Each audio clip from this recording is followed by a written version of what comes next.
Hey, le toxic. Hey, kinda toxic people. I'm cutting you niggas off. 2020, new year, new me. Yo, but when are you toxic? Are you toxic?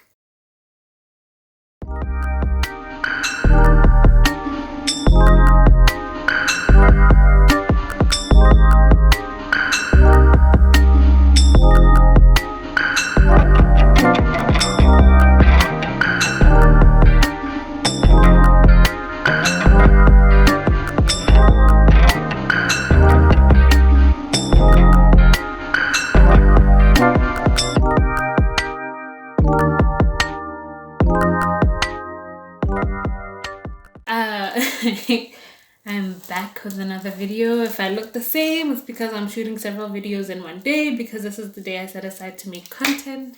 So I'm sorry if I'm wearing the same pink t-shirt with this wig and this headband. Sorry. It is what it is. It is what it is. It is what it is. This is the time I set aside to make the videos. I'm gonna make these videos and then I have schoolwork to do. So yeah. Today I'm gonna talk about toxicity and us calling other people toxic people, but not really addressing the fact that we have our own toxic traits. You know this thing of when the year starts, then we're like, yeah, no, 2020, if you see this status, you're lucky. I'm clearing all you people out. I'm cutting off all these toxic people. So like if you see a status this evening, just know that I kept your number. You're one of the lucky ones. I kept you around. Like, sis, why do you feel the need to tell people that you're cutting them off? Why? First of all, and then why do you feel the need to announce to the other people, the people whom you are not cutting off, that you have cut off a certain group of people, and that when not because you are still here, you are so lucky, you must feel so lucky to be in my life? Like, that is a toxic trait on its own, because why are you looking to that? I don't know if that's invalidating people, but why are you looking to make people feel some type of way about them being toxic? Like, I think it's important for us to all recognize that we all have toxic cycles. This way we are less toxic to each other. Also, people, like, it's not necessary for you to make a big announcement for you cutting people off, because guaranteed, usually in a situation where you felt somebody was toxic, you also had a role to play in that toxicity. Either you allowed them to play you, like you were just acting like I don't even know how to describe it. But generally, I think the best thing that we can all do for ourselves is to self-introspect, to identify our toxic traits, to be open and honest in the friendships and relationships that we have about the things that we could all do to better ourselves. If I have a friend, I expect my friend to tell me, "Ish friend, yo." Like, for example, I have one friend that tells me a lot that I'm defensive, and I've noticed that about myself, and I try my best not to be defensive, and I try my best not to act like I know it all, because I have that mentality. Yeah, I know this and I know that and blah blah blah blah blah. Especially when it comes to like issues of emotions and blah blah blah blah blah. That one, because I'm very in tune with my emotions,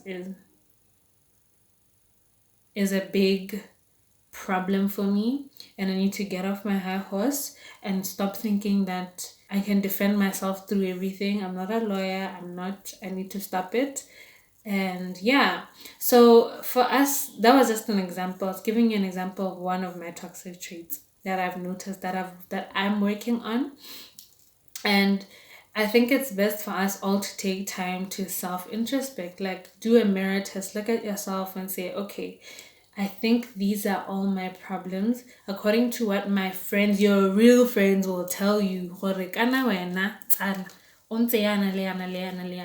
they'll do those things without making you feel like, because you have these things, that doesn't make you any less of a person or any less of a respectable human being than you are. You are not. You are respectable. Like, you should do the sandwich method. You say something good about someone, then you say all the bad things, and then you follow it up with something good. That way, at the end of the conversation, the person doesn't feel attacked. Horkana, friend, when I toxic, toxic, do something about it. No, that's not how you address things. You address things, and then you're like, okay, but I feel like you could improve this way. Maybe try so and so exercise to make it better. Leoana, as the person who's being told that, okay, I have so and so toxic trait, like, say, what can I do to make it better? How can I fix this issue? What do you suggest I can do to try and curb this toxic trait of mine? So yeah, I feel like in friendships, genuine friendships and relationships, that kind of mirroring of each other is necessary. And you on your own go back, take all the feedback, and just sometimes look in the mirror and think, what did I do that I felt like, I need to work on today, and work on that. Like, I've seen these memes that go around that my toxic trait is dot dot dot dot dot dot dot dot dot. Are you really addressing those toxic traits, or are you just putting it out there because it's trending on social media? So like, know what your toxic traits are, identify them, and then make a conscious effort to change. And don't just be like, I'm gonna change, I'm gonna change. Actually implement exercises or something that will help you stop that toxic trait. Like, when you notice that, okay, I think I'm going, for example, when I feel like I think I'm going into defense mode, what I do instead of that is I'll be like, I'll state why, because my problem is that I like giving reasons for everything that I do, because I do have reasons for everything that I do, because I overthink everything.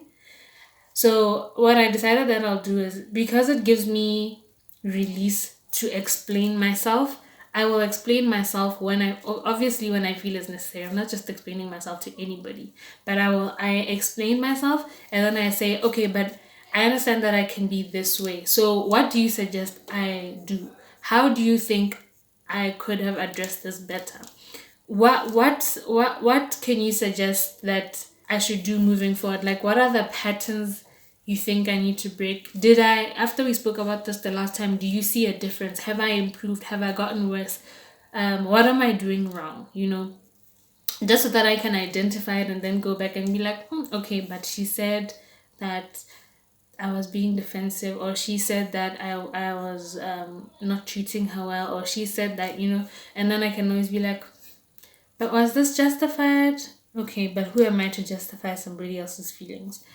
Okay, but what can I do next time? Then I implement that. Then if that doesn't work the next time, then I know that maybe that time I was actually not in the wrong. I was actually right. And it was okay for me to have done what I did. And that was not me being defensive. But with so and so and so and so point, then I really was defensive, and I try and tackle it a different way the next time. You get what I mean? Yeah. So basically, we all have toxic traits. Each one of us has to identify our own toxic traits and fix them.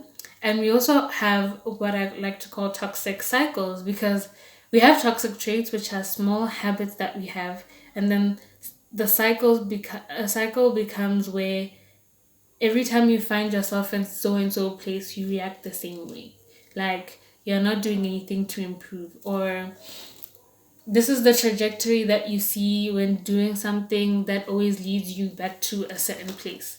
And this is something that happens with like long term goals. Like, okay, you want to go to school, you tell yourself you're going to go to school, you apply. The first week you're attending classes, the next week you're not attending classes, the next week you've FD'd or dropped out. And because this is because of laziness, because you're hanging out with your friends too much and not prioritizing school. And so you end up being toxic. You end up falling into a toxic cycle. Then the next time you're applying, you're telling your parents, okay, I'll go to school. You're serious for a moment, but you have no ability to follow through on changing your toxic cycles. So you kind of need to identify what your toxic traits are and what your toxic cycles are, so that you can see how to improve yourself.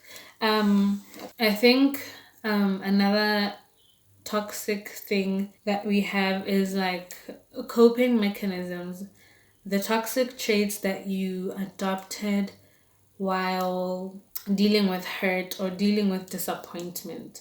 And these are things that we need to be aware of because it takes a while to build, and sometimes you don't even notice it happening. But then you're like, after a while, you're like, wow, I never used to be this way. Like, I actually used to be so forthcoming. People used to be able to talk to me about anything. I never used to date guys for money. I never used to, all sorts. And you kind of need to address your toxic coping mechanisms, because if you think about it, you're kind of hindering yourself from being the best version of yourself that you can possibly be, which is kind of terrible because you are literally working against yourself. And that sucks. Like, wouldn't you like to be as kind as you could possibly be, as forgiving as you could possibly be? Wouldn't you like to be the epitome of what you think a good person is? Wouldn't you like that for yourself? So yeah, I was thinking about this because addressing my own toxic cycles has been a thing that I've been focused on like a lot lately, especially with me re-pursuing my relationship with God. And it was important for me to kind of mirror myself and put myself against, okay, in this situation, this is my toxic cycle, but what would my friends suggest I do? Okay, I take into consideration what my friends do. And then I put that against the Bible. Like, okay, read about people. Let's say your toxic trait is you lie. Read about what the Bible says about lying and do that. And then talk to some people. Acknowledge that it exists. um Tell somebody to talk to somebody about how you can change it, and then have an accountability partner. Like, have someone that you talk to about these toxic traits and say, today I noticed an improvement in myself, I did so and so and so and so. Or today, um you know, I found myself lying about this, that, and that, and I don't think I like it. It's kind of like being an alcoholic or being a drug addict. You become addicted to your toxic cycles. They become embedded in you. They're a reflex. They're the first thing you do when you're in that situation without thinking. But it takes a lot of willpower for you to be able to come out of a toxic cycle. And that's one thing I've noticed I struggle with. Coming out of a toxic cycle is so difficult. And even after you've told the truth, telling the truth will feel so hard. But after a while, it starts to feel good. Like, oh, I actually told the truth today. Like, I actually, And for me, not being defensive is like, okay, it's hard for me not to be defensive.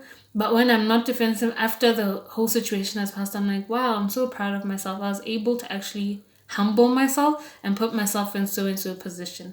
I will say this is extremely hard for me, especially because the reason why I became defensive in the first place was because I was too humble, and people ended up using me because of my meekness or because of how humble I was. And that never really did me well. And as a coping mechanism, I was always defensive. And I mean defensive in like a snappy way, like where you're telling me about one thing and I'll tell you, I did this because blah, blah, blah, blah, blah, blah, blah, and I'll school you and I'll paragraph you and I'll put you in your place. Like, yeah, this is I'm not having that. No. And it's because a lot of people in my life previously had come to a place where they noticed how meek I was or how willing I was to put up with some of the things that they were doing.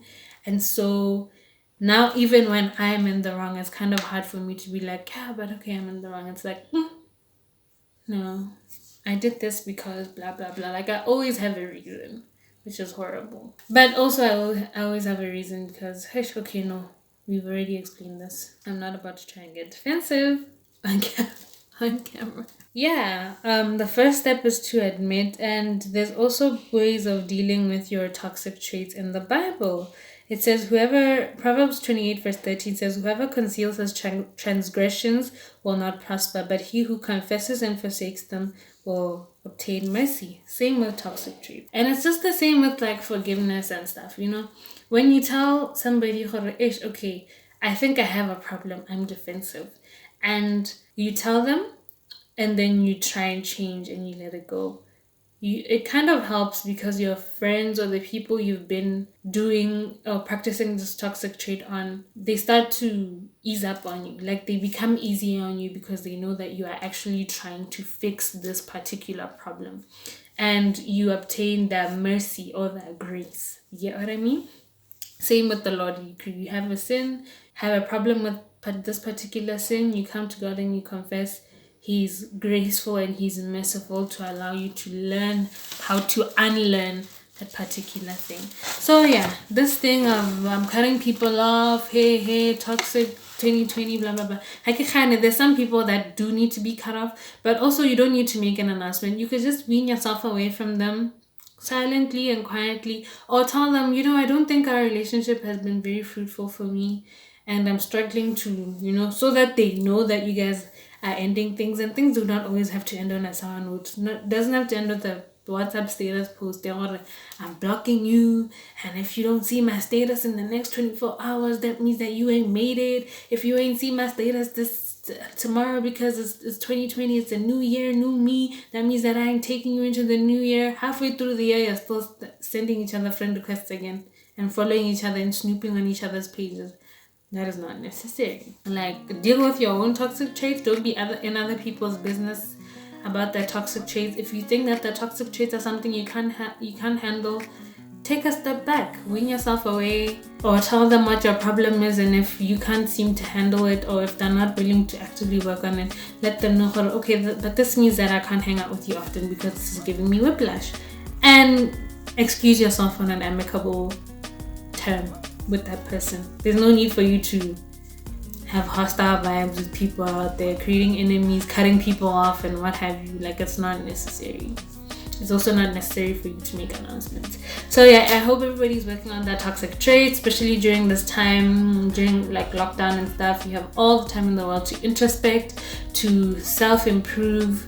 And I hope everyone's using this time very wisely. Thank you guys for coming back for another video. God willing, see you in the next one. Oh, please like, comment, share, subscribe. See you guys. Bye.